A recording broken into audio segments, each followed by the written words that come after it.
ሰላም ክቡራት ተኸታተልቲ ኤበን ሚድያ ከመይ ትኾኑ? ሰላም ክትህቡ ናይ ወትሪ ትምኒና እዩ። ከምቲ ልሙድ ላይክ፣ ሼር፣ ኮመንት ብምግባር ምትብባዕኹም ኣይፈለየና። እቶም ሓደሽቲ ኣባላትና ድማ ሰብስክራይብ ብምግባር ናይ ቻናልና ቤተሰብ ይኹኑ። ንሎሚ ንሪኦ እምበኣር መሳጢት ናይ ስርቂ ፊልም እያ።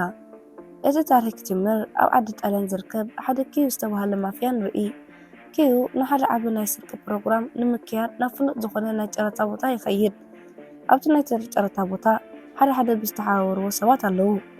ሓደ ካብ መሳርሕቱ ንሰብ ናይ ምእማንን ናይ ምምሳልን ዓቕሚ ዘለዎ ዴንተን የላለየና። ብኻልእ ድማ ብናይ ሃከርን ጠለፋን ክእለት ዘለዋ ንሱን የላለየና። ብምቕጻል ኪዩ ናብቲ ጨረታ ዝካየደሉ ቦታ ኣቕንዐ። ብኻልእ ኣብይ ብዝተባሃለት ዝምራሕ ግሩፕ ኢንተርፖል ነቲ ፕሮግራም ክከታተሉ ነይሮም። ኣብይ ንኪዩ ኣብኡ ብምርኣያ ትሓርቕ። ምክንያቱ ድማ መሳርሕታ ነይሩ ስለ ዝከሓዳን ተደላይ ገበነኛን ስለ ዝኾነ እዩ። እቲ ጨረታ ብተመሳሳሊ ሰዓት ኣብ ለንደን ይካየድ ነበረ። እቶም ናይ ኣብይ መሳርሕታ በቦትኦም ብምሓዝ ትእዛዝ ይጽበዩ ነበሩ።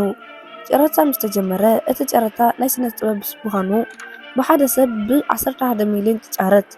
ብኻልእ ጨረታ ድማ ንኣርቲስት ንዝኾነ ኤን8 የላለየና። ኤን8 ዝሸጦ ካብ 482 ካሜራ ዝተሰርሐ ማስክ እዩ። ኣብይ ኪዩ ብብዙሕ ገንዘብ ክጫረት ይጅምር።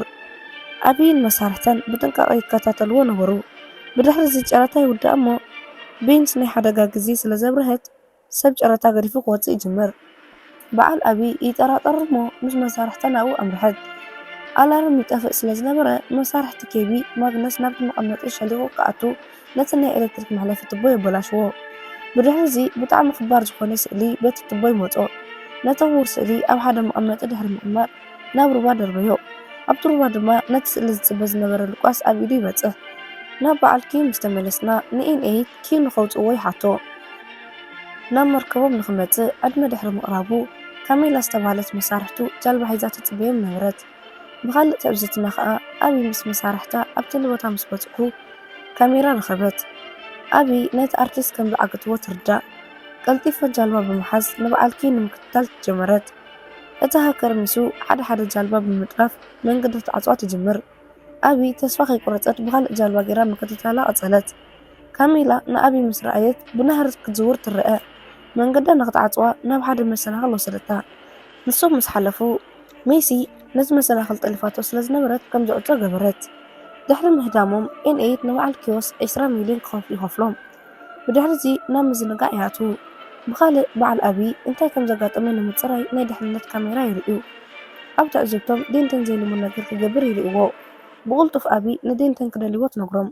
ንፅባሒቱ ንግሆ ናይ ኤን8 ምጥፋእ ብዜና ክገዋሕ ይጅምር። ኤን8 ካብ ምድቃሱ ምስ ተባረበረ ስራቕቲ ከም ዝኾኑ ይፈልጥ እሞ ይግረም።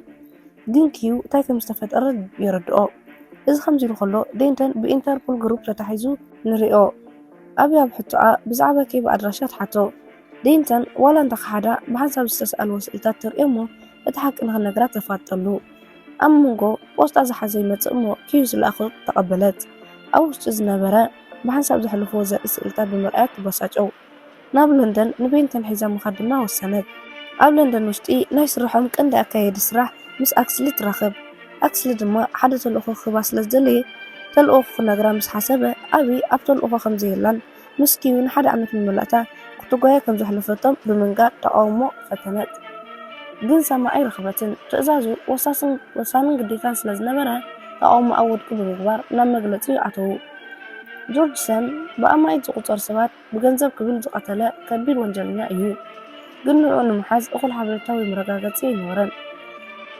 ሞልኬስ ዝተባህለ መሳርሕቲ ትገበነኛ ኣብ ትሕቲ ቁፅጥሮም ከም ዘሎ ነገራ። ጆርጅሰን ዝሰርቆ ብሚልዮናት ዝቁፀሩ ኣዋርቕ ካብ ለንደን ናብ ግሪክ ብ17 መዓልቲ ስለ ዘዘዋውሮ ብኡ ከይሕዝዎ ከዓ ነቲ ወርቂ ሕጋዊ ስለ ዝገበሮ ኣማራፂ ይነበሮምን። ስለዚ ኪዩ ነቲ ወርቂ ከም ዝሰርቆ ክትገብር ከም ዘለዋ ንኣብይ ይነግራ። ኣብይ ትእዛዝ ካብ ምቕባል ወፃኢ ካልእ ኣማራፂ የብላን።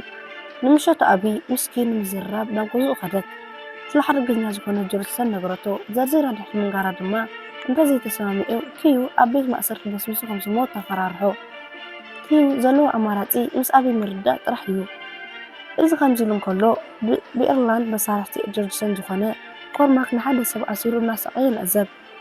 በዓል ኪዩ ከዓ ምስ ኣብይን መሳርሕታን ብምዃን ስለቲ ወርቂ ክመያየጡ ይጅምሩ።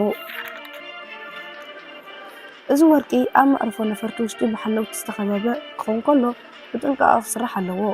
ኪዩ ብዘለዎ ናይ ስርቂ ተመክሮ ሓሳቡ ክህብ ጀመረ። ናብቲ ስርሖም ንምኻድ ናይ ግሊ ጀት ስለ ዘድልዮም ኣቢ ንኸይጭነቑ ነጊራ ናብ ጀት ኣምርሑ። ሞልሰን ዝተባህለ ናይ ኣቢ መሳርሕቲ ኣብቲ ጀት ዘሎ ኩሉ ብኸመይ ከም ዝኾነን ከመይ ከም ዝግበርን ይነግሮም። ንስርሖም ካልአይቲ ኣየር ስለ ዘድልዮም ሓንቲ ዘመናዊት ዝኾነት ኣውሮፕላን ይጥቀሙ። ኣብዛ ዘመናዊት ኣውሮፕላን ዝኣረጉ ወይ ዘገልገሉ ሓፃዊን ይልጥፉላ። እዚ እቲ ኣየር ኣረጊት ክትመስልን ክጓዓዙ ከለዉ ሎኬሽኖም ንክጠፍእ ይሕግዞም። ብኻልእ ማግኔስየም ሌዘር ክሰርሕ የርእየና። ማግኔስየም እቲ ሌዘር ብጣዕሚ ሓያል ከም ዝኾነ ይረድኦም።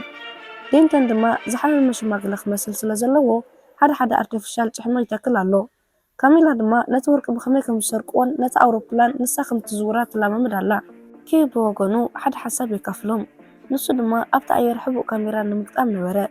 በዚ ካሜራ እቲ ኣውሮፕላን ሙሉእ ብሙሉእ ከም ትረአ ይገብር።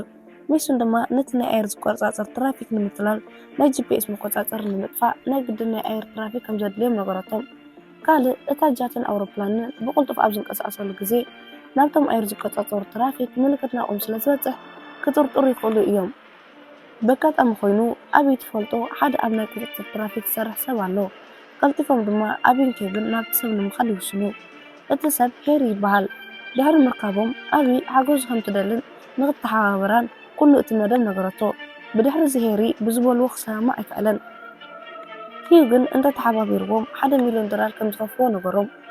ሄሪ ነዚ ምስ ሰምዐ ይሰማዕ። ዳሕራይ ኣቢ ንኪዩ ምስ ሓላፊኣ ኣክስሊን ተፋልጦ። ኣክስሊን ስለቲ መደብ ዘረባ ይጅምር። እቲ ወርቂ ኣብ ውሽጢ 17 መዓልቲ ካብ ዘለዎ ቦታ ስለ ዝቕይር ብዝተኻእለ መጠን ቅድሚኡ ናብ ስርሖም ቀልጢፎም ክኣትዉ ይዛረቦም።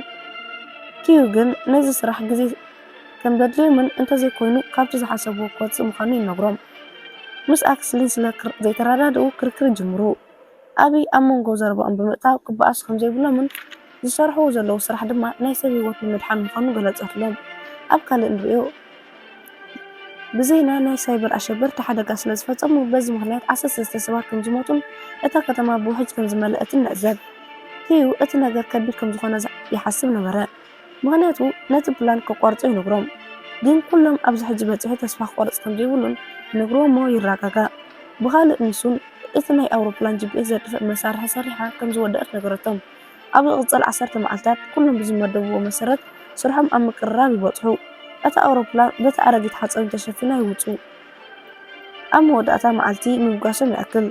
ኣቢን ኪዩን ሰብ ሓዳር ብምሳል ይኣትዉ። ኩሎም ከከም ዝመደብዎ ከይተፈለጡ ናብታ ኣውሮፕላን ይኣትዉ። ናይ ጆርጅሰን የማናይ ኢድ ካርሚክ ኣብታ ኣውሮፕላን ነቲ ወርቂ ይዓፅዎ ኣሎ። ኪዩ ንኩሎም ከም ዘለዉ ብሓደ ኣስማቶም እናፀውዐ የረጋግፅ። ግዜ ምብጋስ ኣኺሉ ኣውሮፕላን ምትሳእ ትጅምር። ካሚላ ድማ ብዝሰርሕዋ ጃት ምብራር ከኣለት።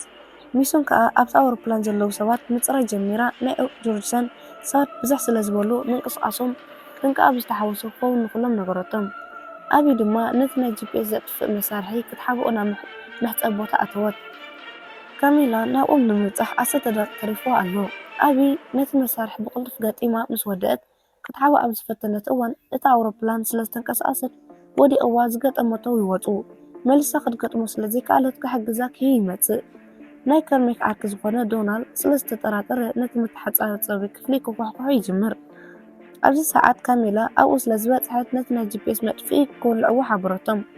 ነታ ጀት ከዓ ኣብ ትሕቲ በዓል ኪዩ ዝገብሯ ኣውሮፕላን ገበረታ። በዓል ኪዩ ነቲ ናይ ጂፒኤስ መጥፍኢ ምግጣም ይኣብዮም። በዚ ምክንያት ኣብ ናይ ትራፊክ መቆፃፀሪ ከዓ ክልተ ኣውሮፕላን ብሓንሳብ ከም ዝኸዱ ዘለዉ ምልክት ይርአ። ናይ ሄሪ መሳርሕቲ ትመፅእ እሞ ብኸመይ ክልተ ኣውሮፕላን ብሓንሳብ ክጓዓዛ ይኽእለን ኢላ ትሓቶ።